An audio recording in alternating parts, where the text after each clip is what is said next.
First part में आपने देखा कि जेसिका मुझे लेने के लिए स्पेन से अमेरिका आ गई थी। उसने मुझे देखा, 2 सेकंड्स का भी टाइम नहीं लिया और मुझे गले लगाया।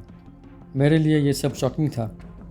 उसने कहा कि तुम्हें क्या लगा, मैं तुम्हें नहीं पहचानूंगी, और यह भी कहा कि सब कुछ ठीक हो जाएगा और हम जल्दी ही अपने घर वापस लौट जाएंगे। ये सब सुनने के बाद मैं हैरान था, लेकिन मुझे लगा कि निकोलस बनने के लिए अब तक मैंने जो भी मेहनत की थी शायद वो रंग ला रही है। एटलीस्ट मुझे अब किसी को वही झूठी स्टोरी सुनाने की तो ज़रूरत नहीं पड़ेगी। अब मुझे आगे क्या करना है इसके बारे में सोचना था। जेसिका और मैं वेटिंग रूम में बात कर रहे थे। जेसिका ने मुझे काफ़ी सारे फैमिली फ़ोटोज़ दिखाए और हर एक फ़ोटोज़ के बारे में मुझे बता रही थी। फ़ोटोज़ में कौन कौन है, फ़ोटोज़ कब निकाले थे, वगैरह वगैरह। ये सब काफ़ी देर तक चला, लेकिन मैंने उससे ज़्यादा बात नहीं की। मैंने नोटिस किया कि शायद जेसिका को मेरी आवाज़ या मेरे बोलने का तरीका शायद थोड़ा अजीब लग रहा है, क्योंकि उसके बिहेवियर से मुझे ऐसा फील हो रहा था। लेकिन मेरी किडनैपिंग की स्टोरी की वजह से सभी लोग इस इम्प्रेशन में थे कि शायद मैं ट्रॉमा में हूँ और इसलिए थोड़ा अजीब बिहेव कर रहा हूँ। जेसिका ने मुझे वापस अमेरिका ले जाने के लिए जो भी फॉर्मेलिटीज़ थी वो सब कंप्लीट कर दी। अब मुझे स्पेन से अमेरिका ले जाने के लिए यूएस एम्बेसी की परमिशन चाहिए थी, जिसके लिए एक जज को बुलाया गया जो मेरा इंटरव्यू लेने वाला था। जज ने मुझे बुलाया और कहा कि तुम निकोलस हो ये प्रूव करने के लिए हमारे पास एक तरीका है। तुम्हें कुछ फैमिली फ़ोटोज़ दिखाई जाएगी जो तुमने कभी नहीं देखी। तुम्हें उन फ़ोटोज़ में से अपने फैमिली मेम्बर्स की फ़ोटोज़ को चूज़ करना है।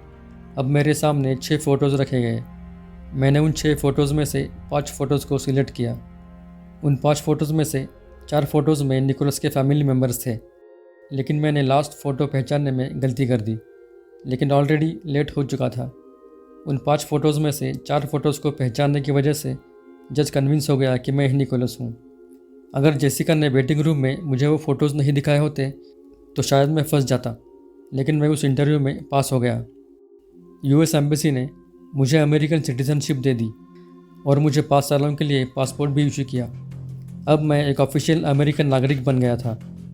अब मेरे पास एक रियल अमेरिकन पासपोर्ट था और एक नया नाम था। मैं स्कूल जा सकता था, उस फैमिली के साथ रह सकता था, और अब मेरी असली पहचान किसी को पता नहीं थी, जैसे कि मुझे एक नई ज़िंदगी मिली थी। जेसिका और मैं अब अमेरिका निकोलस के घर जा रहे थे। फ़्लाइट में जेसिका ने मुझे काफ़ी सारे सवाल पूछे, लेकिन मैंने ज़्यादा बात नहीं की। मुझे कुछ दिन चुपचाप रहना था। जेसिका ने मुझे घर वापस ले जाने के लिए बहुत कुछ किया था। वो मुझे निकोलस समझने लगी थी। अब मेरे दिमाग में एक ही सवाल था, क्या बाकी फैमिली मेम्बर्स भी मुझे एक्सेप्ट करेंगे? मैं घर पहुंच गया। सभी फैमिली मेम्बर्स हमारा वेट कर रहे थे। सभी लोगों ने मेरा वेलकम किया और शायद थोड़े से डाउट के साथ, लेकिन मुझे एक्सेप्ट किया, जो मेरे लिए एक अजीब बात थी। लेकिन मैं पुलिस के हाथों से बच गया था और ये मेरे लिए बहुत बड़ी बात थी। वहाँ पे मुझे काफ़ी सारे लोगों के साथ मिलवाया गया जो निकोलस को जानते थे। मैंने कुछ फ़ोटोज़ में देखा था निकोलस अपनी उंगलियों से कुछ साइन करता था। मैं जब भी बाहर किसी से मिलता था तो उसी तरह का साइन किया करता था ताकि लोग मुझे निकोलस समझें। निकोलस की फैमिली मेम्बर्स में से एक मेंबर को अब तक मैं नहीं मिला था। वो था उसका बड़ा भाई जेसन। एक दिन जेसन मुझे मिलने घर आया, लेकिन उसने मेरी तरफ ठीक से देखा भी नहीं और बात भी नहीं की। वो थोड़ी देर के लिए घर पर रुका और मुझे गुड लक कहा और वापस चला गया। मुझे समझ में नहीं आया कि उसने मेरे साथ बात क्यों नहीं की। ऐसे ही कुछ दिन निकल गए। निकोलस के फैमिली मेम्बर्स अभी भी मुझसे ज़्यादा सवाल नहीं करते थे। उनको लगता था कि जब मैं सेटल हो जाऊंगा तब उनको सब कुछ बता दूंगा कि मैं कहाँ था, मेरे साथ क्या हुआ है, वगैरह वगैरह। अब FBI मुझे किडनैपिंग के बारे में पूछताछ करना चाहती थी।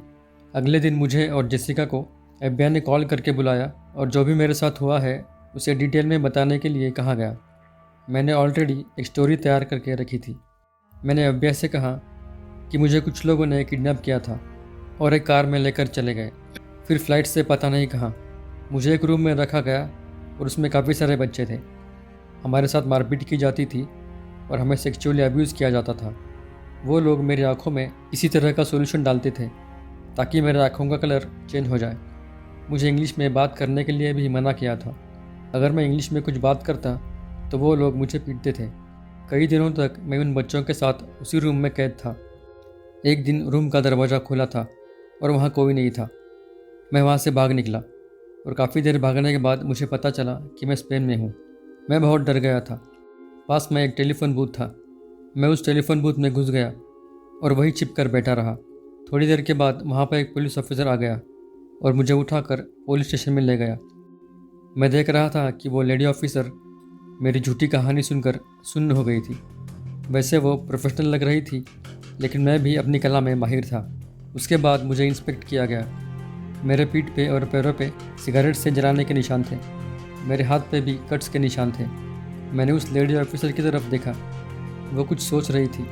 शायद वो ये सोच रही थी कि या तो मैं एक विक्टिम हूँ या फिर एक फैंटास्टिक एक्टर। थोड़ी देर बाद उसने कहा कि वो आगे इंक्वायरी करेंगे और उन किडनैपर्स को लोकेट करने की कोशिश करेंगे, और उन्होंने मुझे निकोलस की फैमिली के साथ रहने की परमिशन दे दी। ये मेरे लिए एक लास्ट बाउंड्री थी। मेरे पास पासपोर्ट था। निकोलस की फैमिली ने मुझे एज ए निकोलस एक्सेप्ट किया था और अब आगे कोई भी इंक्वायरी नहीं होने वाली थी। और इन सबसे ऊपर किसी को भी मेरे ऊपर शक नहीं था और इस पर मुझे विश्वास नहीं हो रहा था। ऐसे ही कुछ दिन तक मैं मज़े से निकोलस की लाइफ जी रहा था। एक दिन मुझे पता चला कि एक न्यूज़ चैनल ने एक प्राइवेट डिटेक्टिव को हायर किया है। वो डिटेक्टिव मुझे ढूंढ रहा है और मेरा इंटरव्यू लेने वाला है। एफबीआई ने मुझे स्ट्रिक्टली वार्निंग दी थी कि मैं अपने बारे में मीडिया को कुछ न बताऊं, क्योंकि ये इन्वेस्टिगेशन एफबीआई करने वाली थी। लेकिन मुझे तो मीडिया का अटेंशन चाहिए था ताकि लोग मुझे निकोलस ही समझें और मुझ पर विश्वास करें। मैंने काफ़ी चैनल्स पर इंटरव्यू दिए और पूरी दुनिया को मेरी झूठी कहानी बताई। मैंने हाई स्कूल भी ज्वाइन कर लिया था, जो मेरे लिए एक सपना था। मुझे एक सेकंड चांस मिला था और मैं मेरी ये नई पहचान एंजॉय कर रहा था। एफबीआई निकोलस के किडनैपर्स को ढूंढने में लगी थी, लेकिन उनके हाथ कुछ भी नहीं लगने वाला था। एफबीआई ने मुझे फॉरेंसिक इंटरव्यू के लिए ह्यूस्टन भेज दिया। उन्हें लग रहा था कि मैं ट्रॉमा में हूँ और इसलिए किडनैपिंग के बारे में बताने के लिए डर रहा हूँ। वहाँ पे मुझे फॉरेंसिक एक्सपर्ट डॉक्टर पेरी ने बहुत सवाल किए। उनका इंटेंशन किडनैपर्स के बारे में जो भी इन्फॉर्मेशन मिले उसे निकालना था, लेकिन उनका पूरा ध्यान मेरे बोलने के तरीके पर था। मैं फ्रेंच था, इसलिए मैं इंग्लिश एक एक्सेंट के साथ बोलता था। मुझे लगा कि शायद डॉक्टर पेरी को मुझ पर शक हो गया है।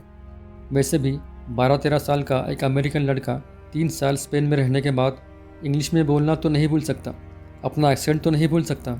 शायद उन्हें मेरे अमेरिकन होने पर शक हो गया था। वहाँ से मैं घर वापस आ गया। सब कुछ ठीक चल रहा था। अभी एक दिन एफबीआई ने कॉल किया और मुझे और निकोलस की माँ को डीएनए टेस्ट देने के लिए कहा गया। मुझे कुछ समझ नहीं आया। शायद एफबीआई को मेरे बारे में कुछ इन्फॉर्मेशन हाथ लगी थी। मुझे पता चला कि डिटेक्टिव पार्कर, जिन्होंने मेरा इंटरव्यू लिया था, उन्होंने एफबीआई को एक रिपोर्ट सबमिट किया था जिसमें यह क्लेम किया था कि मैं निकोलस बार्कले नहीं हो सकता था। एक्चुअली जब मैं इंटरव्यू दे रहा था तब मिस्टर पार्कर ने निकोलस की फ़ोटोज़ देखी। निकोलस की आंखें नीली थी और मेरी आंखों का कलर ग्रे था, इसलिए उन्हें डाउट हो गया। उनके पास एक थियरी थी। हमारे कानों का शेप यूनिक होता है, जैसे कि फिंगरप्रिंट्स। हर एक इंसान के फिंगरप्रिंट्स अलग अलग होते हैं, वैसे ही सबके कानों का शेप भी अलग अलग होता है। उन्होंने मेरे और निकोलस के फ़ोटोज़ लेकर हमारे कानों के शेप को मैच करने की कोशिश की। ऑब्वियसली मैच नहीं था, और इसके बाद उन्होंने एफबीआई को कॉल किया और उन्हें बताया कि मैं निकोलस नहीं हो सकता। और डॉक्टर पेरी के रिपोर्ट में भी मेरे बारे में यही वर्डिक्ट था। एफबीआई ऑफिसर नैन्सी, जो इस केस पर काम कर रही थी, वो ये सब देखकर शॉक थी। अब एफबीआई के सामने एक ही ऑप्शन था, ये प्रूव करने के लिए कि मैं निकोलस नहीं हूँ, और वो था डीएनए टेस्ट। इसलिए एफबीआई मेरा और निकोलस की माँ का डीएनए टेस्ट लेना चाहती थी। अगले दिन एफबीआई की टीम ब्लड सैंपल लेने के लिए घर पहुँच गई, लेकिन निकोलस की माँ ने ब्लड सैंपल देने से मना कर दिया। उसने कहा कि मुझे पता है ये मेरा बेटा है। एफबीआई ऑफिसर ने इंसिस्ट किया तो उसने एफबीआई को धमकी दे दी और कहा कि तुम मुझे ब्लड सैंपल देने के लिए ज़बरदस्ती नहीं कर सकते। ये सब ऑफिसर नैन्सी के लिए नया था। उसने ऐसा कुछ कभी नहीं देखा था। निकोलस के बाकी फैमिली मेम्बर्स भी डीएनए टेस्ट के लिए तैयार नहीं थे। अब निकोलस की फैमिली के ऊपर एक क्वेश्चन मार्क था। ऑफिसर नैन्सी को डाउट हो रहा था कि शायद निकोलस की फैमिली कुछ छुपा रही है। आखिर वो लोग डीएनए टेस्ट देने के लिए तैयार क्यों नहीं हो रहे थे? ऑफिसर नैन्सी को लग रहा था कि शायद उस फैमिली को पता है कि मैं निकोलस नहीं हूँ, और अगर ये बात उनको पता थी फिर भी वो एक स्ट्रेंजर को अपनी फैमिली में क्यों शामिल करना चाहती थी। अब ऑफिसर नैन्सी भी कंफ्यूज हो गई थी, आखिर डाउट किस पर करें। मुझे तो निकोलस की फैमिली पे पहले से ही डाउट था कि इस फैमिली में कुछ तो गड़बड़ है, लेकिन जब निकोलस की माँ ने डीएनए टेस्ट के लिए मना किया तब मैं सब समझ गया। निकोलस की फैमिली को पहले से पता था कि मैं निकोलस नहीं हूँ और मेरी किडनैपिंग स्टोरी सब कुछ झूठ है। लेकिन मेरे मन में एक ही सवाल था, सब जानते हुए भी उन लोगों ने मुझे क्यों एक्सेप्ट किया। मुझे इन सब चीज़ों का जवाब चाहिए था। तभी मुझे एक बात याद आई। जब जेसिका मुझे लेने के लिए स्पेन आई थी तब उसने मुझे काफ़ी सारे फैमिली फ़ोटोज़ दिखाए थे और हर एक फ़ोटो की डिटेल्स उसने मुझे बताई थी। एक्चुअली वो मुझे निकोलस की फ़ैमिली के बारे में सारी इन्फॉर्मेशन जानबूझकर दे रही थी ताकि मैं उसे याद रखूं, जिसकी वजह से मैं इंटरव्यू में पास हो गया था। उसे पता था कि मैं निकोलस नहीं हूँ। मेरी आंखें अलग थी, मेरे बोलने का तरीका अलग था। मेरे और निकोलस के चेहरे में काफ़ी फ़र्क था। किसी को भी ये डिफरेंसेस आसानी से पता चल सकते थे। उस दिन जेसिका ने मुझे निकोलस बनने के लिए चूज़ किया था। निकोलस की फैमिली ने भी मुझे बड़े आराम से एक्सेप्ट किया था। जितना झूठ मैंने उनसे बोला था शायद वो लोग भी उतने ही झूठे थे। सब जानते हुए भी वो मेरे साथ नाटक कर रहे थे। इन सब चीज़ों को देखते हुए मुझे ये समझने में टाइम नहीं लगा कि निकोलस इतने सालों से मिसिंग क्यों था। निकोलस को उसी की फैमिली मेम्बर्स ने जान से मार दिया था। शायद कुछ लोगों ने उसे मारा होगा और कुछ लोगों को यह पता होगा। इसलिए मैं जब निकोलस बनकर आ गया तो उन्होंने बिना किसी शिकायत के मुझे एक्सेप्ट किया ताकि पुलिस को उनके ऊपर शक न हो जाए, क्योंकि वो लोग ये सब छुपाना चाहते थे। अगले दिन FBI ने मेरे और निकोलस की मां के ब्लड सैंपल्स कलेक्ट करने के लिए सर्च वारंट निकाला। अब मुझे निकोलस बनने की ज़रूरत नहीं थी। मुझे पता था कि अब मेरी कहानी खत्म होने वाली है। FBI ने मेरे फिंगरप्रिंट्स ले लिए और इंटरपोल को भेज दिए। FBI को लग रहा था कि शायद मैं भागने की कोशिश करूंगा, इसलिए उन्होंने डिटेक्टिव पार्कर को मेरे ऊपर नज़र रखने के लिए भेज दिया। डिटेक्टिव पार्कर ने मुझे कॉल किया और मुझे मिलने के लिए बुलाया। उन्होंने मुझे पूछा कि अब तुम बता सकते हो कि तुम कौन हो। मैंने उनसे कहा कि मेरा नाम फ्रेडरिक बाउडिन है और मैं इंटरपोल की वांटेड लिस्ट में हूँ। FBI को भी मेरे क्रिमिनल हिस्ट्री के बारे में पता चल गया। वो ये जानकर हैरान थे कि मैं इस तरह की इम्पोस्टिंग के कई सारे केसेस में वांटेड हूँ और मेरी इंक्वायरी शुरू हो गई। मैंने अपना जुर्म कबूल किया, लेकिन मैंने FBI को यह भी बताया कि निकोलस को शायद उसकी माँ और उसका भाई जेसन ने जान से मार दिया है। ऑफिसर नैन्सी को भी उस फैमिली का बिहेवियर ठीक नहीं लग रहा था। मेरे एलिगेशंस के बाद FBI ने निकोलस की फैमिली की इंक्वायरी शुरू की। उन्हें पता चला कि जिस दिन निकोलस घर से गायब हुआ था उस दिन उसके साथ उसकी माँ और उसका भाई जेसन था। जेसन एक ड्रग एडिक्ट था और थोड़ा सनकी था और फिलहाल ड्रग्स के मामले में जेल में था। लेकिन निकोलस की फैमिली ने FBI के सभी आरोपों को डिनाई किया। इसके बाद FBI ने निकोलस की मां को लाई डिटेक्टर टेस्ट देने के लिए बुलाया। वहां पे उन्हें निकोलस के बारे में काफ़ी सारे सवाल पूछे गए। 3 बार टेस्ट देने के बाद भी वो टेस्ट में फेल हो गई। टेस्ट के रिजल्ट के हिसाब से ये प्रूव हो गया था कि निकोलस की मां को पता था कि निकोलस कहाँ है और उसके साथ क्या हुआ है।